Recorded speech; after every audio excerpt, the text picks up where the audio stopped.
report to everybody. Hope you're having an amazing day. Before we get into the content, I just want to make sure you hit the like button, subscribe to the YouTube channel for more great content coming up. Now, today we're here to talk about Chris Paul and what's going on with the Los Angeles Clippers, and particularly Lawrence Frank.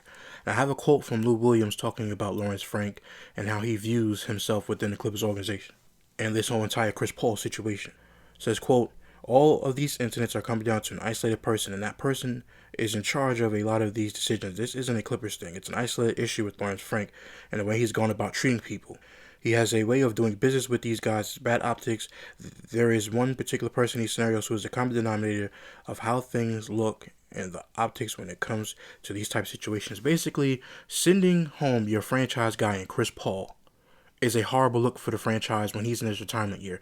That's what he did. Lawrence Frank sent Chris Paul home at 3 a.m. in the morning. This is obviously just disrespectful, and not to mention, if you go back to when Blake Griffin was with the team and they had this mock ceremony for retirement and they put his jersey in the Raptors, said they want to retire his jersey, and then basically months later they traded him to Detroit without knowing anything, and he had that reaction, that famous meme of Will Smith on Twitter. Then Lawrence Frank goes and does this to Chris Paul. This is just another example of why the Clippers are a horrible organization, and the fact that Steve Ballmer is the owner and he let this slide is ridiculous in itself. Now, here's another quote from Chris Haynes, who says, sources, weeks ago, Chris Paul requested to have a meeting with Tyronn to discuss the allegations of being a negative presence on the team. Lou refused to meet with him. Lawrence Frank traveled to Atlanta to deliver the news of parting ways. Paul's desired final season to be with the Clippers. The Clippers are a bad organization and it's led by Lawrence Frank. Now, if Chris Paul is holding people accountable, which is saying by Underdog, also reported that there was a few scenarios where CP was holding people accountable from players to coaching staff up to the front office. Williams said Paul's criticism of the Clippers front office was the last straw that broke the camel's back. And that another quote says that he even called the meeting with the players to say that, listen, I'm not trying to make it personal, everybody. And he apologized to the team because he says, well, I want the criticisms to be fair. It's all about criticizing how we're going to go out there and play. So he apologized. And the fact that Tyronn Lue didn't speak to a player for weeks because he's trying to keep the team accountable. Knowing that this team is losing. And why is this team losing? Because they're the oldest team in the NBA. This is all on Lawrence Frank. And the fact that Steve Ballmer, who was already in enough trouble, but soon to be in trouble if the investigation goes how certain people want it to go, about the whole Kawhi Leonard situation and giving him money under the table, which is alleged. But this is just a very, very bad optics from a team that they got Bradley Beal from the Phoenix Suns, who was an injury-prone, coming off the bench guy who would not even leave Phoenix because he didn't want to leave and accept the trade. Then you bring him. Did he mess up his hip? He's out for the season. Kawhi Leonard is barely able there to play.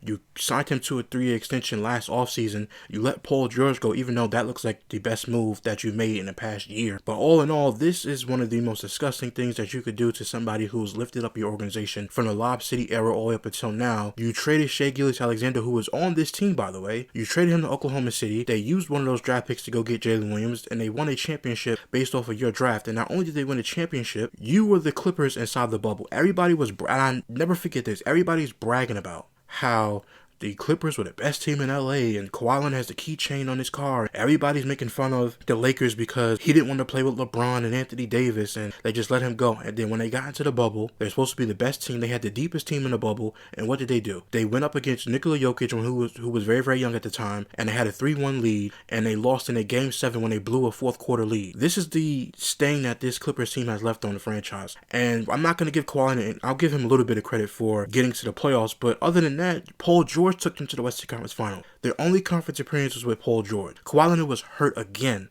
This is a bad time for the Clippers organization, and them doing this to Chris Paul just highlights just having how much of an embarrassment that they truly are. That you would do this to him now, especially 3 o'clock in the morning. You have no respect to say, listen, we hear your concerns, and if you're just not worried about it, just ignore him. You let him sit there and play, let him do his retirement tour, but the fact that you let him go. And here is another quote from Lawrence Frank. It says, just now, this is from Joey Lynn, who is a beat reporter We did not make this move because of our underperformance. He had nothing to do with that. We are not scapegoating Chris Paul. We have great respect for Chris for the career he's had. We're not blaming him for our underperformance. He said he emphasized with the anger from the fan base, but it was the right decision to make for the team. This is translation. It was the right decision because he was calling us out and holding us accountable at the fact that we spent this money in the offseason. We went out and got Brook Lopez. We went out and got Bradley Beal, and none of it has worked. And by the way, the other day I just seen that Brook Lopez had a DNP. This is ridiculous. Kawhi Leonard getting that extension when he's always hurt. And listen, I sympathize with Kawhi Leonard. If you're hurt, you're hurt. But this is just ridiculous. Chris Paul came back to retire. He had to post a video online about coming home to Charlotte saying this is my last time playing, because if people don't know, the Clippers only play the Eastern Conference teams twice a year at their building and at home. So he went to Charlotte to go play. He's saying this is basically my last game here. He had to create an IG post just to be able to play for the Clippers in that game. And this was only like 2 weeks ago. So that means that him and Tyronn Lue have been speaking in weeks, and that means he had to do that, which basically forced Tyronn Lue's hand to put him in the game. I know that they say, well, Chris Paul knew his role coming in, that he was going to play, he was going to get a lot of DNP. But this is just ridiculous. And Tyronn Lue being a coach who's supposed to be this great coach, and he is a great coach, I'm going to give him his credit, but this is just a bad optic situation for the Clippers, and I don't know how you get out of this, because you can't trade Kawhi Leonard.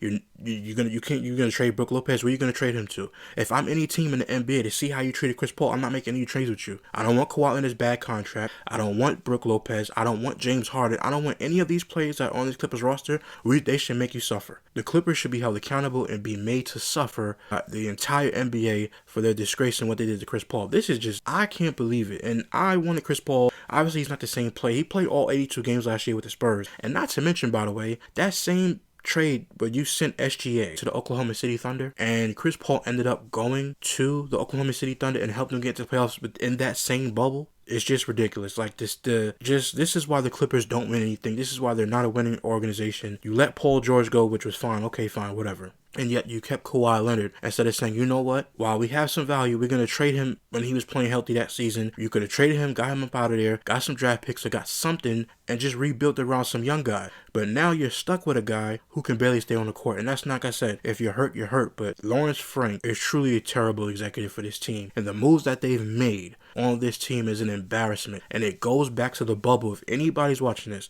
go back to the bubble when they lost that 3-1 lead against the Denver Nuggets. It was over from there. They've never recovered since they lost in that bubble. I know Kawhi Leonard and Paul George are hurt, but they've never ever recovered since they left that bubble and since they blew that 3-1 lead. And not only did they blow a 3-1 lead, Paul George had about 10 points. Kawhi Leonard had about 14 points. They combined for over 24 points together. They were horrible in that game. I think it was 24 points, 8 rebounds, and 6 assists that they all combined together for. It was a horrible performance. If you go back to the bubble again and look at that performance by the Clippers, they've been doomed ever since then. This is a horrible thing that Lawrence Frank did. And if I'm any executive in the NBA, if I'm not trading any pieces to them, make them suffer for the whole year, because that's what I would do. And I know I say I come up here and be unbiased, which I am. I'm not playing any favorites in this, but this is just disgusting. How are you going to do this to the person who's basically your best player in franchise history? Then after that, you did it to Blake Griffin. You did it to two guys who are the best franchise players for your organization. It's an absolute disgrace what they've done, and Lawrence Frank is the head of it, and Steve Ballmer allowing this to happen is just idiotic in itself. And this is not, I don't think this is going to be a Nico Harrison situation where he gets fired. He's probably not going to get fired. He's going to probably keep his job, because Steve Ballmer, all he wants to do is just make money, have 1,000 toilets in his arena, and not do nothing. This is what you get when you invest in stupidity. And Lawrence Frank is the head of that. And this was a very, very dumb move. A disgraceful move for one of your franchise's best players. And one more quote that I wanted to bring up was from Shams Charania. He said, Chris Paul and his leadership style clash with the Clippers. Sources tell ESPN Paul has been very vocal in holding management, coaches, and players accountable, which the team felt became disruptors. Specifically, Ty Lue was not speaking in terms with Chris Paul for weeks. Just a bad organization. And I'm not going to keep repeating myself. A bad organization led by an owner who says he wants to win and continuously makes moves that does not help winning at all. This is an embarrassment, and this is why Clippers will not win in LA until things change with upper management, and it starts with Steve Ballmer, because he's just some guy who want to sit there and have fun, jump up and down and act dumb, when literally you've got one of the oldest teams in the league. Them and I think it's Golden State. This is just an embarrassment. Even Boogie Cousins, by the way, before I go, says this is complete BS. I don't like the guy, but at the end of the day, he deserves his flowers. If anybody knows history between Chris Paul and Boogie Cousins, they don't like each other. He don't like him for the way that he is. If you guys remember that infamous thing when he's yelling at Chris Paul saying, "This is why nobody mess with you," and all that stuff like that. This is just a very, very bad thing for the Clippers. The way that y'all treated what was it, Clipper Darrell? Like, it's a whole. This is just a mess, and the Clippers deserve this mess. And I hope they continuously get called out for doing this to Chris Paul. A travesty to Chris Paul and his career. Now, where's he gonna go? At least maybe he could go sign with a contender, go be with a contender to go help somebody out. Maybe the Knicks could use him. Maybe just another team. But put in the conversation down below what you think, where you think Chris Paul should go, and how Chris Paul should handle the rest of his retirement tour. Let me know in the comment section down below. Thank you for watching this video. Make sure you hit that like button, subscribe to the YouTube channel for more great content. Till next time, guys, I'll see you real soon.